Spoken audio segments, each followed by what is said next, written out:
Bom dia, irmãos. Eu sou Marina, do Grupo Espírita Solidariedade, e a reflexão que hoje nós vamos fazer é sobre os planetas de provas e expiações. Antes quero pedir a presença da espiritualidade nos envolvendo, nos fortalecendo e conduzindo a minha voz e as palavras para que eu possa transmitir com verdade a mensagem de hoje.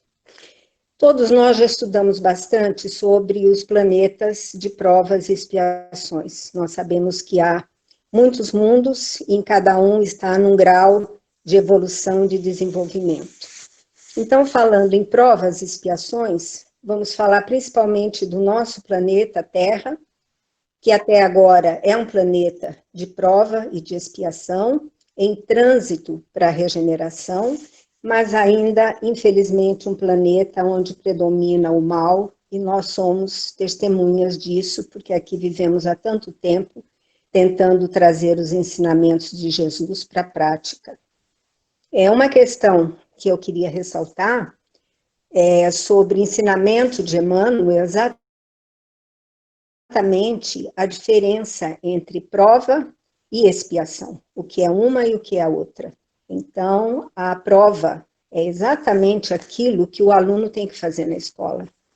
Então, ela se reporta àquele discípulo que é rebelde, que é preguiçoso, né? E que evita a estrada do trabalho e da edificação. Então, como os nossos filhos, né? Levanta, tem que ir para a escola, desliga a TV, precisa fazer a lição, toma banho, escova os dentes.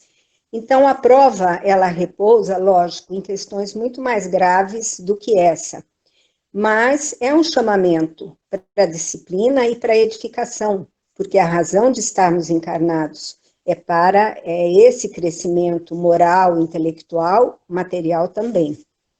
Agora, a expiação já é um cumprimento, um expiar, um purgar, atos bastante danosos. Então, aí nós já temos não só o discípulo, mas aquele que é o extremamente rebelde, o malfeitor, que comete grandes transgressões à lei de Deus. Então, por que não dizer mesmo espíritos criminosos? Aí nós podemos dizer, bom, mas eu não cometi grandes crimes, eu não cometi grandes transgressões. Com certeza, talvez não, nesta vida, mas nós trazemos do nosso passado uma série de iniquidades, de atos contra totalmente a vida, contra a lei natural, contra a lei de Deus, contra a lei dos homens, enfim, somos efetivamente malfeitores. Então, teremos encarnações em que iremos purgar e expiar esse tipo de ato cometido. Então, tudo é absolutamente correto, e para cada ato nosso, apenas lembrando, existe uma consequência. Voltamos à lei de ação e reação.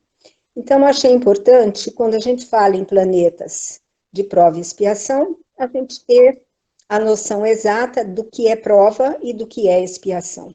Então, acredito que nessa simplicidade desses exemplos a gente já possa entender. Agora a Terra está aqui, buscando o seu aperfeiçoamento, né? Ainda o mal tomando conta, mas estamos numa transição. Então, o que acontece? Chegamos no momento em que a liberdade, aquele livre-arbítrio para fazer o bem ou fazer o mal, já não vai ser impedido, mas vai ocorrer o seguinte: ainda sou livre para escolher fazer o bem, para escolher fazer o mal. Só que no momento em que começa a existir esse movimento para a regeneração, que a Terra está adentrando nesse período, nós temos aí a questão da expiação. Se eu delibero permanecer no mal, continuar rebelde, continuar malfeitor, não me importando com as leis divinas, então simplesmente nesta encarnação serei conduzido para planos, para mundos que ainda estarão um degrau abaixo em fase de um aprendizado mais duro, de uma expiação mais dura. Então, normalmente a gente usa até como exemplo a questão da época da Idade da Pedra, né? Então, nós espíritos vamos sair de uma terra que tem um bom conforto material, chuveiro quente, né? Comidinha preparada no fogão, para reencarnar em mundos de expiação, morar na caverna, ter que caçar javali, não é? Continua o nosso livre-arbítrio, só que não nos será permitido continuar neste planeta em que a maioria se propõe a uma transição, que é a fase de regeneração. Então, anotei aqui que a questão da transformação que nós temos uma lei principal do trabalho, que é a transformação e aprimoramento, que é a lei do universo, que é realmente evoluir, e todos estamos nesse caminho, e às vezes a gente diz, o planeta está passando para uma fase de regeneração. Sim, o planeta está em transição, mas a transformação, ela não é de fora para dentro. O planeta se tornar um jardim para que nós possamos colher mais flores. Não, a fase de regeneração é de dentro para fora. Quem tem que mudar e seguir um novo caminho somos todos nós, os habitantes. Então, essa transformação, primeiro, nós temos que parar, olhar o planeta que nós temos, como ele está maltratado, né? Depois temos que temer aquele mal, que é o que nós estamos sentindo hoje nesses tempos de vírus e dessas ameaças, realmente estamos colocados diante do poder divino também, de que nós não temos esse comando que muitas vezes nós achamos. Então, é o momento desse temor, é um temor sadio, positivo, é o temor a Deus, é dizer o que está acontecendo, o que eu preciso fazer para alterar este mal que está se aproximando. E aí parar, temer a Deus, refletir e escolher mudar, ou não mudar. Então, quem não muda, muda de casa, vai para outro planeta de expiação. E quem escolhe mudar voluntariamente, usa o seu livre-arbítrio e dizer, não, eu quero ser uma pessoa melhor num planeta mais limpo, mais feliz. Então, escolho esse caminho. E cada um vai ter a sua consequência. Se eu escolho pelo bem, pelo cumprimento das leis divinas, vamos ter um belo jardim. Vamos fazer do nosso planeta um lugar maravilhoso, mas com a nossa mudança, porque é essa mudança que vai transformar fisicamente o nosso planetinha. Agora, a questão que eu estava pensando é de como eu me coloco diante do sofrimento, porque passando para a regeneração, nós ainda teremos algumas dores, com certeza. E como enfrentar essas dores? Mesmo antes do planeta se transformar em planeta de regeneração, nós temos que pensar em como lidamos com as dores até aqui. Então, existe, como eu lido com as minhas lições, né, as lições da minha vida, os obstáculos, as dificuldades, as doenças, o problema de dinheiro e uma série de outros problemas. Temos o bem sofrer ou o mal sofrer. Novamente, o nosso arbítrio para a gente escolher. Então, o que seria o bem sofrer? Eu ter um problema grave de saúde e achar que está tudo bem e fazer de conta que não dói, que não me assusta? Um tipo de masoquismo? Não, absolutamente não se trata disso. O bem sofrer é nós enfrentarmos a nossa lição, a nossa dificuldade, do modo que ela se apresenta. É a minha contingência. Ter essa doença faz parte da minha realidade, da minha vida pessoal. Ter essa dificuldade material faz parte da minha realidade. Tem tudo a ver com o eu, pessoa. Então, como levar essa questão de uma forma benigna, de uma forma suave, mantendo a sintonia com a espiritualidade e a fé. Uma coisa extremamente importante é como nós lidamos com as nossas provações, com as nossas lições, com as doenças, com as dores, enfim, com as lições. E temos a escolha do bem sofrer e do mal sofrer. Gente, o bem sofrer não significa um ato masoquista.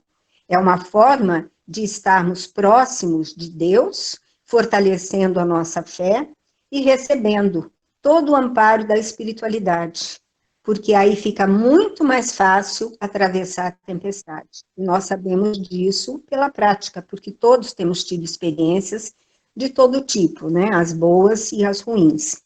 Então, o bem sofrer é o modo de olhar para a lição de uma forma salutar. Ela vai passar, ela vai ser superada, ou ela vai ser minimizada, e a minha fé e a minha confiança fazem todo o sentido.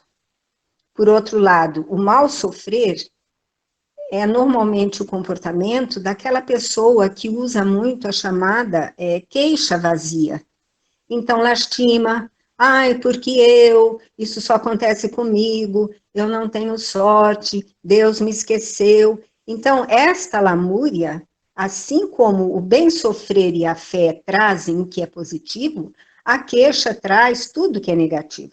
Aqueles irmãozinhos sofredores que estão sentindo a mesma dor e não sabem como lidar, se aproximam dessa pessoa que costuma fazer a queixa vazia, e fica todo mundo ali, sentadinho num canto, lastimando. Ninguém ora, ninguém busca a força da energia da espiritualidade, ninguém se torna acessível. E como nós vamos ser ajudados se não abrimos o nosso coração? Se estivermos em um planeta de prova e expiação, vamos manter a sintonia com Deus e a nossa fé. A mesma coisa num planeta de regeneração.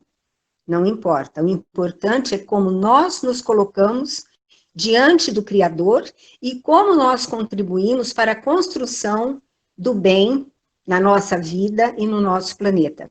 Então, eu gostaria de finalizar com o Salmo 27, porque ele nos diz o seguinte: uma coisa pedirei ao Senhor, que eu possa morar na casa do Senhor todos os dias da minha vida. E essa é a grande prece inicial que nós podemos fazer, porque morar na casa do Senhor significa estar em conexão com o plano espiritual, estar vinculado a Deus Criador, a Jesus, aos nossos mentores, a toda a espiritualidade atuante que trabalha incessantemente manipulando as energias que são tão importantes para a nossa felicidade. Então, o caminho da regeneração é morar na casa do Senhor, é saber que nós somos espíritos provisoriamente encarnados e que em breve estaremos retornando para a casa do Senhor, que não é um lugar estático, é um outro campo mais sutil e mais pleno de trabalho e de realização do bem. Agradeço a vocês e dou graças a Deus.